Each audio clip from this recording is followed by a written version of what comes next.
My name is Cassie. I am 23 years old. I graduated as a qualified nurse this year and was given my first position as a home nurse. My patient was an English gentleman in his early 80s who suffered from Alzheimer's. In the first meeting, the patient was given his record, and from it I could see that he was a convert to the religion of Islam, therefore he was a Muslim. I knew from this that I would need to take into account some modes of treatment that may go against his faith, and therefore try to adapt my care to meet his needs. I bought in some halal meat to cook for him and ensured that there was no pork or alcohol in the premises, as I did some research which showed me that these were forbidden in Islam. My patient was in a very advanced stage of his condition, so many of my colleagues could not understand why I was going through so much effort for him. But I understood that a person who commits to a faith deserves that commitment to be respected, even if they are not in a position to understand. Anyway, after a few weeks with my patient, I began to notice some patterns of movement.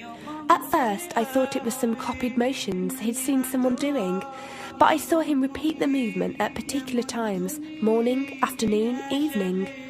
The movements were to raise his hands, bow, and then put his head to the ground. I could not understand it. He was also repeating sentences in another language. I couldn't figure out what language it was, as his speech was slurred, but I know the same verses were repeated daily. Also, there was something strange. He didn't allow me to feed him with my left hand. Somehow I knew this linked to his religion, but didn't know how.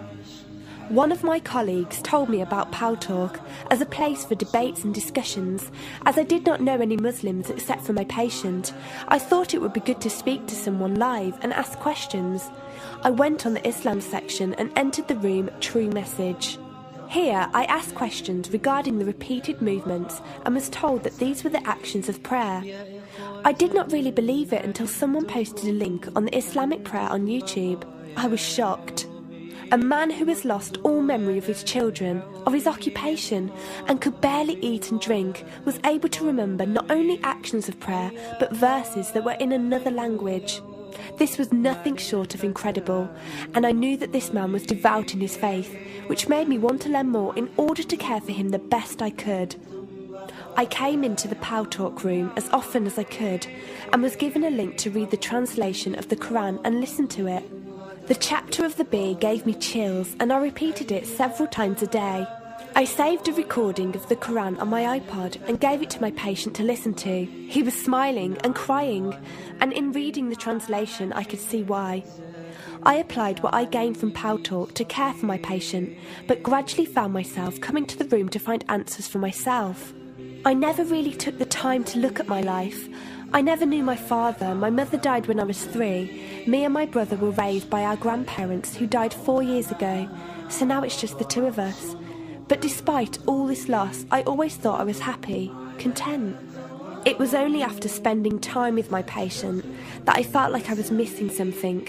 I was missing that sense of peace and tranquility my patient, even through suffering, felt. I wanted that sense of belonging and a part of something that he felt, even with no one around him. I was given a list of mosques in my area by a lady on Talk and went down to visit one. I watched the prayer and could not hold back my tears. I felt drawn to the mosque every day, and the imam and his wife would give me books and tapes to welcome any questions I had. Every question I asked at the mosque and on Talk was answered with such clarity and depth that could do nothing but accept them. I have never practiced a faith, but always believed that there was a God. I just did not know how to worship him. One evening I came onto Talk, and one of the speakers on the mic addressed me. He asked me if I have any questions. I said no. He asked if I was happy with the answers I was given. I said yes. He then asked what was stopping me accepting Islam. I could not answer. I went to the mosque to watch the dawn prayer. The imam asked me the same question. I could not answer.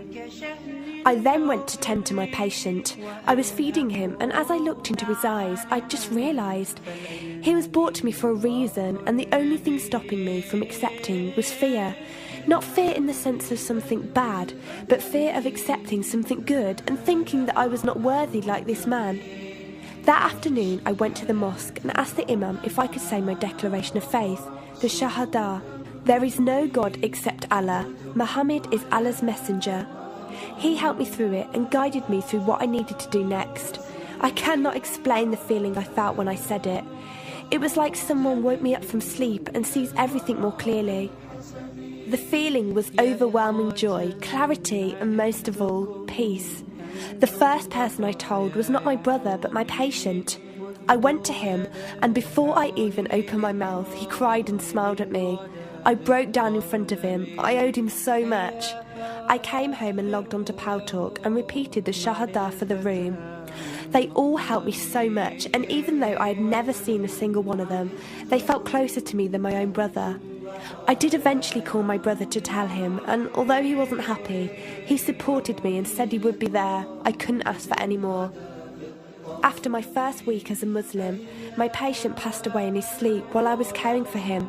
Inna lillahi wa inna ilaihi raji'un. He died a peaceful death, and I was the only person with him. He was like the father I never had, and he was my doorway to Islam. From the day of my Shahada to this very day, and for every day for as long as I live, I will pray that Allah shows mercy on him and grant him every good deed I perform in the tenfold. I loved him for the sake of Allah, and I pray each night to become an atom's weight of the Muslim he was. Islam is a religion with an open door. It is there for those who want to enter it. Verily, Allah is the most merciful, most kind.